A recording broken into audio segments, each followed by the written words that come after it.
Hi, welcome back to my channel. My name is Isabel. So you think you want to major in English, but you're not sure. First, what is an English major? Really, I feel the name is a bit non-specific and confusing because if you do want to study the history of the language and the nuance of language, then you should look at the linguistics department, not the English one. That's what I refer to it when I talk about it, that I study literature. Because I do, specifically because I don't only look at literature written in English, but also in Spanish, and I work with translation and all of that fun stuff. But for the purpose of this video, and specifically because that's how universities talk about it, we're gonna call it English, okay? Now, you might have an idea of why you wanna study this, and you might already be inclined to American literature, to English literature. You might have favorite authors, yet it is not enough to love reading. I know this is shocking because when you say I want to study English and you are a reader, people are going to be like, absolutely, you should go for it. Yet you need to be conscious that you can love reading and you can read your whole life on your own and enjoy everything that you read, and still English might not be the right path for you, and that is perfectly okay. For you to pursue an English degree and actually enjoy it, you need to have a passion for digesting texts, putting apart the puzzle and then putting it all back together with a new perspective, intersecting layers of criticism, of genres, of topics that you might find interesting, and really to have ideas, to want to pursue this topic deeper than just what's on the page. And I don't mean that you have to know how to do this or that actually start doing it now. You don't have to, because you are going to learn how to properly do it in university, but it is important that you are conscious that this is what the English majors actually is not just reading. That is the starting point.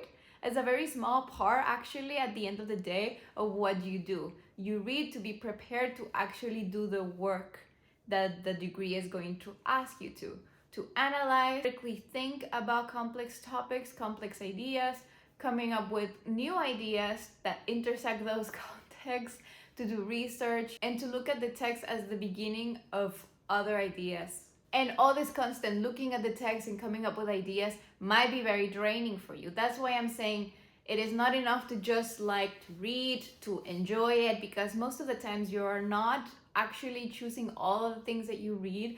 And we also don't just read fiction as people think. We read a lot of complex theories, essays from the time, historical documents, and it might be taxing for you if you are not prepared for this. So I'm just telling you this so you can come with this mindset of what the degree is going to be like and not to scare you away. If this sounds like something you would be interested in, well, great, you're in the right place. Majoring in English is going to give you excellent writing and critical thinking skills that can be used in conjunction with other skills or degrees. This is something that I want to put emphasis on because I know that a lot of people are hesitant about pursuing a degree in English because they don't want to be teachers, or they don't want to continue education, and they don't really know what they could do with an English degree because they really see it as you study English to become an English teacher or a professor. And I want to encourage you to look at your university, to talk with advisors, to talk with the advisor of the English department specifically, and see what other degrees you can pursue as a double major or use English as a minor that is going to give you other skills for the job that you might want. You might have a great time in university doing English, but if it's not something that you want to pursue further, or you are looking into other types of industries for a job, I recommend that you study something else at the same time, because it is possible. I had a minor in comparative literature, which I know is just basically doing more literature. But if you want, you can go into history and communications, linguistics, political science, business, marketing, law, computer science, and many more, as I've known a lot of people who have done that and are pretty happy with their job prospects, because as I said, it gives you a lot of critical thinking skills that are highly appreciated.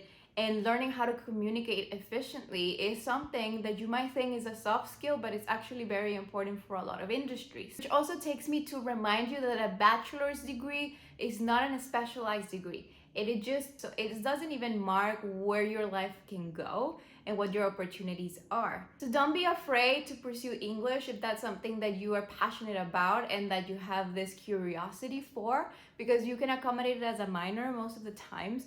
and study something else if you want. So what does the major actually look like? Wait, I'm just gonna take off my professor suit. Your typical 4 years are going to start with survey classes. These are just the general history of English literature that you have to have a foundation for before you go into specialized courses. There might be some overlap from high school, and that is perfectly normal. Still, if you notice that there's some repetition in your syllabus, approach the professor with some of your inquiries. They might give you different, but especially reread it. It doesn't matter if you already did Hamlet in high school, you're going to find more complex conversations in college probably, and you might just want to have it fresh. In most of the survey classes, if you are a transfer student, you're going to do them in community college. If you are a freshman, it's the same thing. You're going to do them before you have access to the upper level classes, and most of the times you need to have taken these classes before you can actually declare a major in English. Let me direct your attention to over here, which is heavy. You can expect your professors to require a specific type of anthology. It's mostly going to be the Northern Anthology of English Literature. That's the most popular one, but there's others out there. So don't buy anything now just because I said so. But I just want to mention that for all of these anthologies, it is okay if you buy a second-hand or older edition. The things that they change are very minimal, and if you do happen to have an older version that doesn't include the text that you're looking for, it's easier to just find that one text in the library or online than to spend a lot of money that you might not have. Also, you also don't have to buy anything. You can get them from the library. Your school probably has a copy at least of everything that you're going to be looking at. But if you can afford it, I would recommend you have them, because you're going to need them for those 4 years. For your Shakespeare classes, I recommend the Arden editions. They're very good. They're going to help you out, especially if you have to write essays, because they have like half of the book is already the introductory materials. This is a Northern American literature. I think this is the newest version. You don't have to get this. You can get the older version, as I said. The font is kind of small, just FYI. And this is something I bought again. I had the newest versions back at home at my parents' house that I use for my degree. And I have these other ones that are older versions, and they're divided in 2 volumes. I think that now they divide this in 5 volumes. So you don't have to carry this around with you if you don't want to. But I got this for 3 francs used. And that is a steal that you can find in a lot of used bookstores. So I encourage you to start looking early. You might not need them, but if you do want to study literature, they might come in handy. As an example, I'm gonna go with you over a potential syllabus that you might have for this English literature survey classes. And it's going to be based on these books and just of what I remember that I read for my first 2 years. But of course, depending on your school and your professor, there might be some variation there. Because they go chronologically, you're typically going to start with the Middle Ages. That means Chaucer, Beowulf, Ovid's Metamorphoses, Arthurian tales. It all depends on how much time your professor wants to dedicate to this period, but I found that it's very important to pay attention, specifically in this period, because the language is very difficult. So you're going to be inclined not pay as much attention, maybe not do the readings, but trust me, do the readings, because they're gonna keep coming up all the time because they're foundational texts. So authors are going to be referring back to it, and you want to be catching those references. My advice for this period: read out loud. Read out loud, and if you speak German or if you speak Spanish, try to pronounce, taking back from your German or from your Spanish. If you don't speak those languages and you only speak English, try to find videos online of how to pronounce these words, and of course, try to read it, because I know that they sell translations to modern English, but you're losing a lot if you don't see that part of the evolution of language as well. Then we're going to have the 16th century. That includes Utopia by Thomas More, Fairy Queen by Spenser, maybe Sir Walter Raleigh, and of course, Christopher Marlowe and William Shakespeare. I'm basing all of this with the English department at UC Berkeley because that's the school that I attended to, but I was required to also take a specific class only on Shakespeare. And I know what you think. You think you might be able to outrun him. Don't. Just give yourself to Shakespeare. Watch the plays on YouTube. Maybe you're able to go to the theater for a local production. Read it out loud or listen to an audiobook, because that makes all the difference. In the 17th century, then you're going to do John Donne's poems. Those are very fun to read. You're gonna like them. If you're watching Dead Poets Society, then you know what I mean. You may read an essay or two by Francis Bacon, and that is something that even if you skip them in the anthology or in your survey class, it is interesting, specifically if you're lost in history and you don't understand what's happening. All of these historical essays give you context to the conversations that were happening and that were enriching the literary conversations as well. But mostly when you look at the 17th century, you will be reading Paradise Lost by John Milton. Also very important text, pay attention to it. 18th century has a lot of essays in, because changes, discovery, the world was changing rapidly. And reading the political climate will be important for you to discuss themes of economy, marriage, gender, slavery, religion, in the literary text and outside. So big ones are John Locke, Jonathan Swift, Sir Isaac Newton, Alexander Pope, you know, all the guys. And I am conscious that I'm being very white and male-centric, but I'm trying to give you a regular curriculum. But hopefully you will have more progressive professors that are going to be trying to decolonize our canon, which is another topic that we can go into if you want. Leave me a comment down below if you want to talk about the literary canon. But yes, we're going to stick to the typical guys. We then are going to have a pocket in history called the Romantic period, which is one of my favorites. William Blake, Son of Innocence and Experience. Mary Wollstonecraft's Vindications of Women, very important text for feminism. William Coleridge, Thomas de Quincey, Thomas More, Lord Byron, Percy Shelley, John Keats, Mary Shelley, you name them there. With the Romantic period, it is almost impossible to cover everything, but you're going to see the big six. So if you don't get to read Frankenstein, read it on your own time. You have to, it's mandatory in this channel. After the Romantics, here comes the Victorian, which is my personal favorite. The Victorian period is from 1830 to 1901, named after the Queen Victoria, and it is a big period of change. Super intense, and I recommend you take a specific course in it because you're not going to be able to really see all the juicy parts in a survey class. We're gonna read Carlyle, George Eliot, maybe Dickens, Elizabeth Barrett Browning,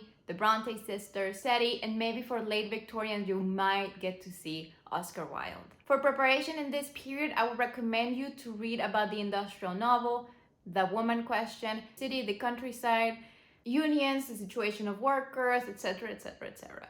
Very important period, a lot of things to read, and I would say don't be shy to look at the essays because those are very interesting as well. 20th century is Thomas Hardy, which is a very interesting figure because I would say that he's a Victorian, but he's not. But he was contemporary to a lot of Victorians. So you start with Hardy, you move on to Joseph Conrad. I took a class only on Conrad.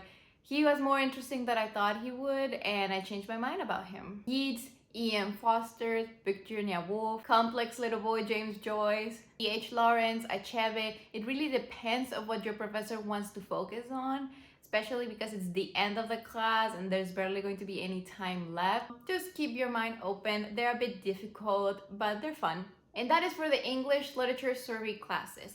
This might take you 2 years because I mentioned a lot of periods.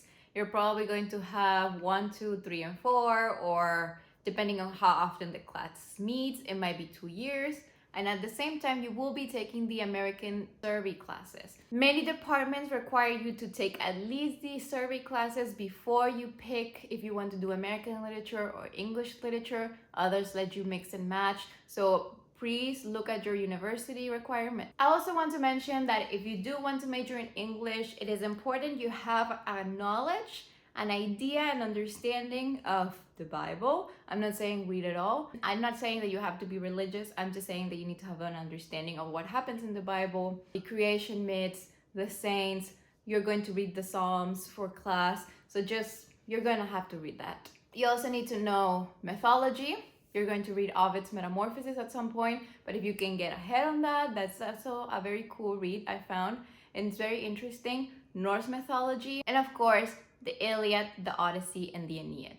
I took a class on the epic, so I got to read all of them for class, which is, I feel, the way to go, because if you read them alone, you're probably not going to finish it and you're probably going to be very confused. But if you don't have the opportunity to take a class on them, I would recommend for you to read them on your own, because again, they're everywhere. All of them are going to be referenced in one way or another by literature, because that's what literature does.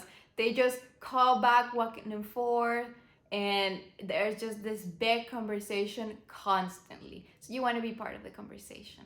Now, based on my undergrad experience and how UC Berkeley did it, is that you need the survey courses, a Shakespeare class, and they had a requirement called literature before 1800s. So I took Chaucer, I took the epic, I took European novel, and the Romantic period. You only need one to satisfy that requirement. Those were just classes. You're going to have also a required amount of credits point that you need to take. And for that, the English department at Berkeley was pretty free. Just take whatever you want after you have all the requirements. I think those are 90 points. I might be wrong. You just see the classes and you enroll in whatever you want after you did all of the prerequisites. You're also going to be required to take introductory classes for literary studies. And when I mention literary studies, I mean literature in general and how to tackle it, how to plan and write an essay, how to do close reading, how to apply theory, stuff like that. That might be introductory to literary studies 1 and literary studies 2, something like that. And then you're going to move on to take literary criticism 1 and literary criticism 2 probably. Those are going to be heavy classes, or at least I found that most English majors find those the hardest, because that's when we are reading theory, not literature as much. And theory is complex. And we're usually reading things that are cultural theories rather than literary theories. So Freud, Lacan, and I'm not a psychology major, but you have to read this as well. So you'll be reading Judith Butler, Derrida, Sir, Gadamer, Said, Foucault, Lacan, Freud, as I said. You're going to be reading all of this. It's going to be complicated, but as far as you understand the main points of each theory and you know how to apply those when you look at the literature, it might turn really fun, or at least I enjoy that part as well. So those are your first 2 or 3 years, maybe, depending on how you take them and how your university structures all of that. And then here comes the fun part. Then you can take more specialized seminar classes. These are not lectures. You might need to prepare for them differently and generate different strategies for, because you're going to be required to do more independent study. And this is the goal of university, I feel. They drop you in similar style as high school, but then you move on and then you start to prepare your own projects and your own passions. You come into class having done all the reading, or some of them were being realistic, and you come in prepared to discuss 3 to 5 points, to point out a paragraph, do a close reading in class together, have discussion points already prepared, and the professor is part of the whole group. Most of the times we even sit in circles, and they're very small classes. These are my favorite ones, and I think you're at least required to take one seminar class, at least at Berkeley, but you're probably going to be taking more because they're very fun. I took Jane Austen, Emily Dickinson, Queerness in Ancient Greece, Archive Fever, and many others. These are absolutely my favorite classes, and I hope you like them too. And that's basically it. If you want to do the honors program, at least at Berkeley, that takes you the last year. Then you can skip the seminar, but then you have to write a thesis. Other universities might require you write a thesis anyways, but I am sure that after all of that reading, you're probably gonna have some ideas and pointers of what you wanna work on. Now, do you have a write a thesis? If you have the opportunity not to, and you don't wanna go to grad school, then probably you don't have to. I would say, write it, why not, you know?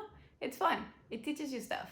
And I enjoy the process because you got to have this advisor that is a professor and you work closely with, that otherwise you wouldn't have that specialized attention in other types of classes because universities are huge. But if you don't have to and you don't want to and you don't want to pursue grad school, then I don't know. It's your choice. As I said, this is just an example of the English literature survey classes. You also have to do American literature, and it's the same. You go by time periods, you go chronologically. But if you do want me to go over time periods and main authors you're going to be checking out, I can do a video as well like that.